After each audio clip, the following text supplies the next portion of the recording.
Hey there, welcome back to Story Slices, where we slice through the best Reddit tales just for you. Let's dive right into the first story. This one is an entitled People Pro Revenge story.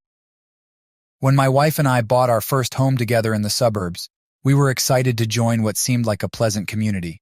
Rows of tidy houses with manicured lawns and flower beds greeted us as we drove through the neighborhood for the first time.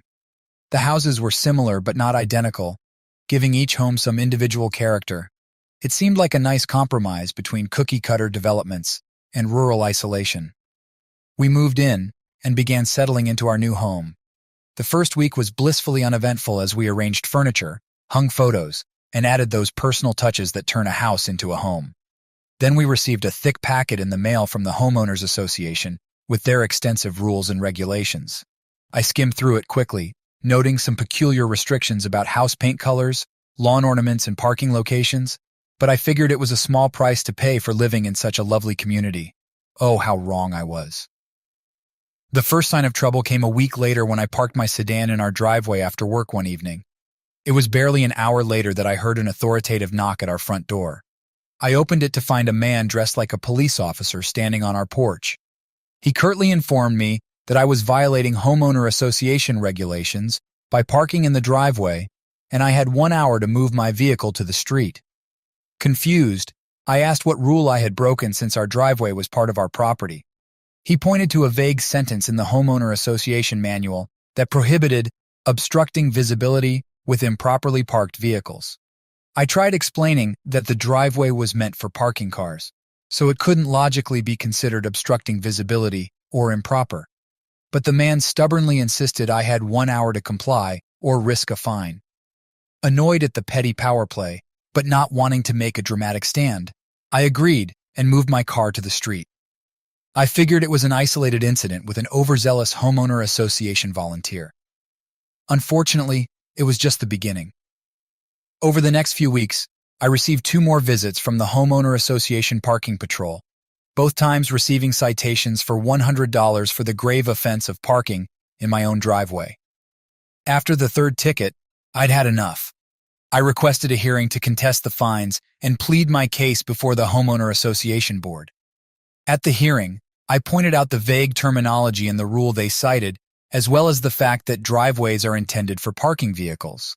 I assumed reason would prevail, and they would see how ridiculous their accusations were.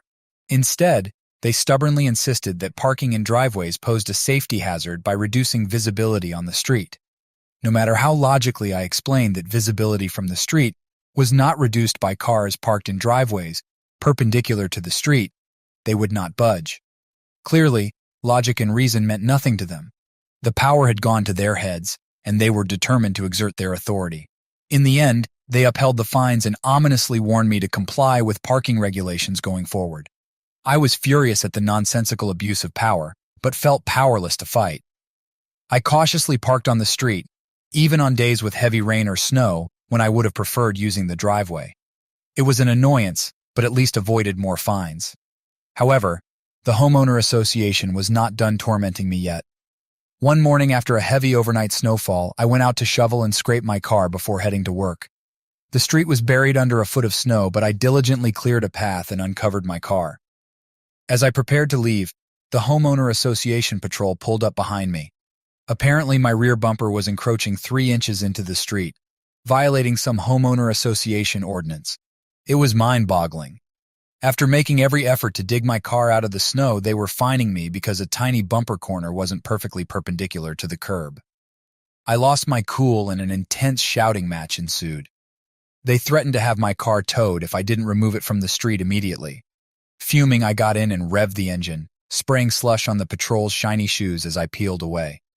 A week later, I received a letter with a $500 fine for the bumper violation and a $200 fine for intentional tire spin throwing debris on homeowner association personnel.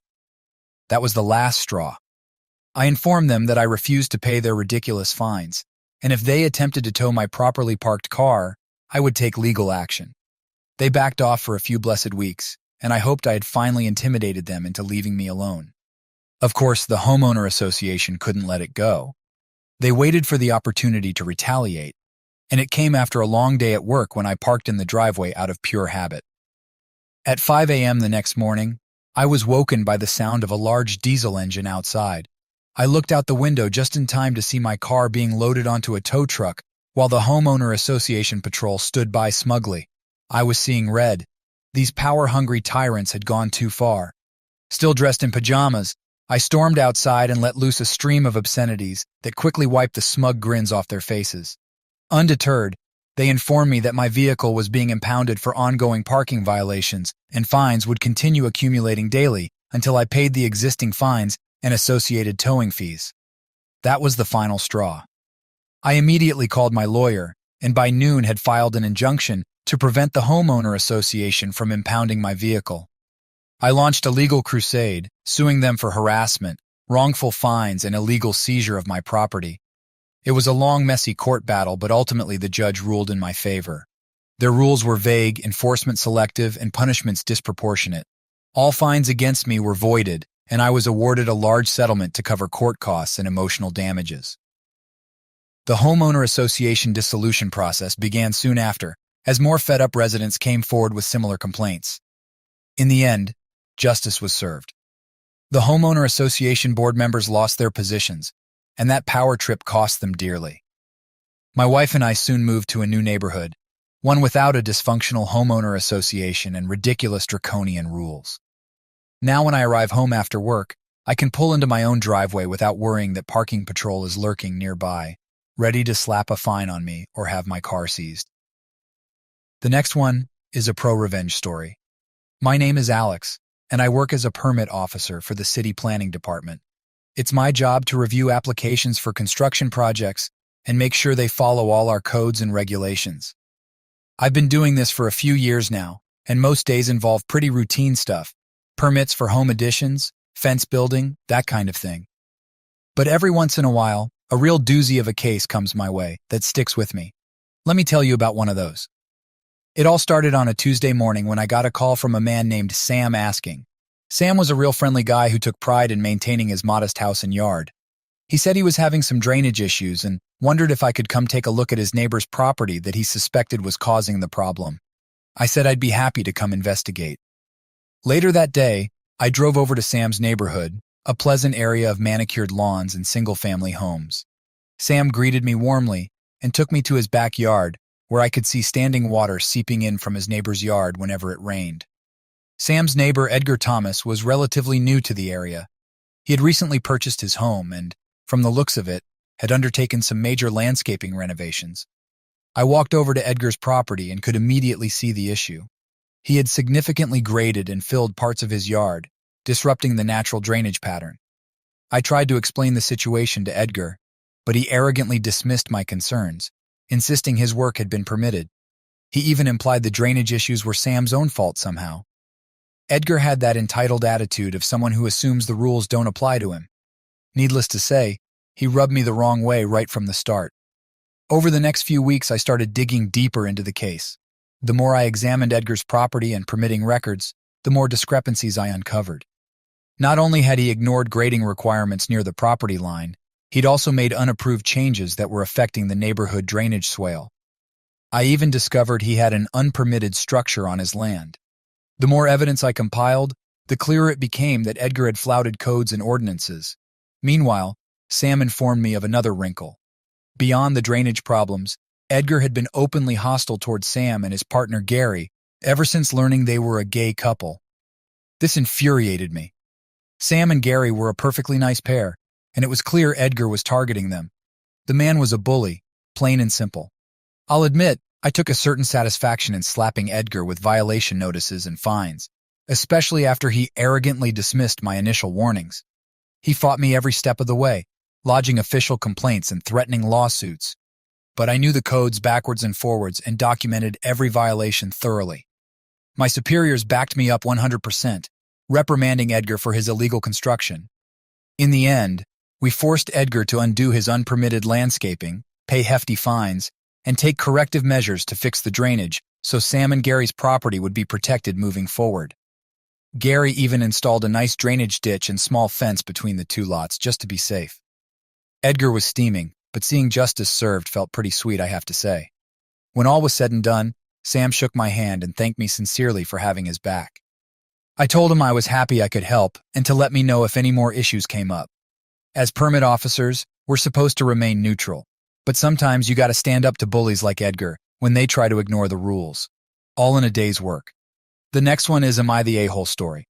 Okay, I need some outside opinions here because my conscience has been eating away at me all night. It all started earlier this evening around 9 p.m. I was just chilling at home when I heard a huge crash outside. I ran to the window just in time to see a dark sedan peeling off down the street.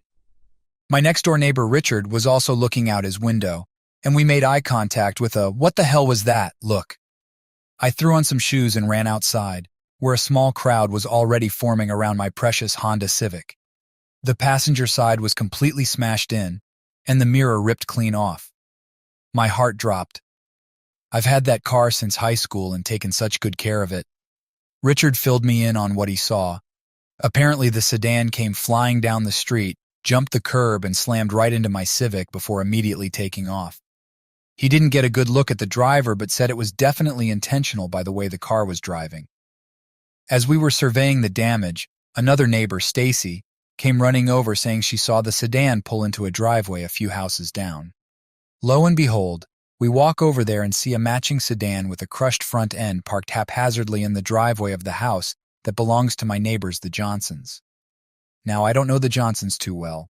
We just wave politely in passing. But I march right up to their front door where a party is going on and ask if anyone knows whose car is in the driveway. One of the guys just says, "We'll take care of it," and tries to shuffle me away. Take care of what? I demanded. Finally, he admits it's his car, but claims he wasn't driving and doesn't know who was. He promises to come see me in the morning, but I know he's just trying to brush me off. At this point, a few other neighbors are telling me I need to call the cops and file a report since this guy clearly isn't giving me any real information.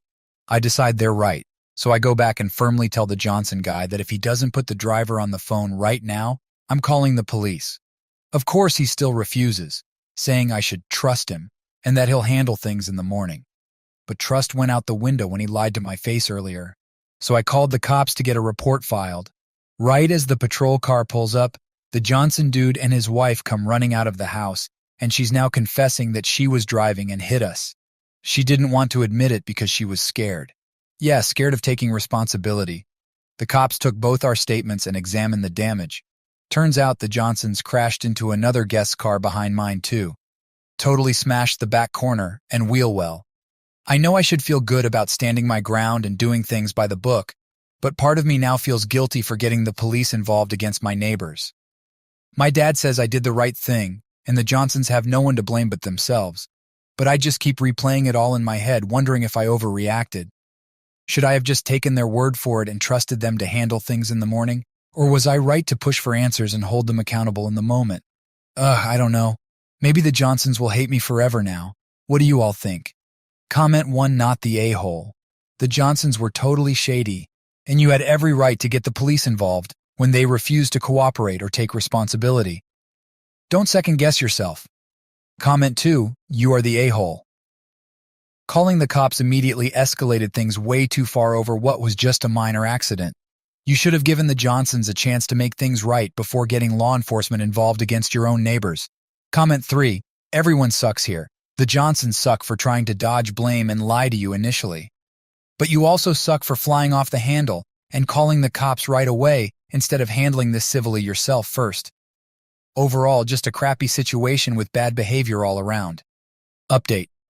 My shady neighbors crashed into my car and tried to cover it up. Hey everyone, I wanted to provide an update on my situation with the Johnsons since I got so much feedback on my original post. After talking to the police that night, they filed a report and said it was good I called right away to get statements while everything was still fresh. The next day, I decided to go over and talk directly to the Johnsons again now that tensions weren't as high. Mrs. Johnson apologized profusely for lying and trying to cover it up. She admitted she panicked in the moment but knows she handled it terribly. I told her I appreciated her apologizing, but that trust is lost now between us. We exchanged insurance information, and both agreed to go through insurance for the repairs, since the damage was so extensive. I also found out the owner of the other damaged car already contacted their insurance as well. It will still take some time for repairs and dealing with insurance claims, But I'm glad I stood my ground and held the Johnsons accountable. If I had let them brush me off that night, who knows if they ever would have taken responsibility. This way, everything is properly documented and going through official channels. A few people did say I overreacted by calling the police, but honestly, I don't regret it. Maybe it taught the Johnsons they can't just lie and cover things up when they're clearly in the wrong. We'll see if they think twice about being shady with neighbors again. Anyway, I wanted to thank everyone for your opinions on this whole mess. It wasn't fun dealing with, but hopefully the Johnsons and I can eventually be on decent terms again.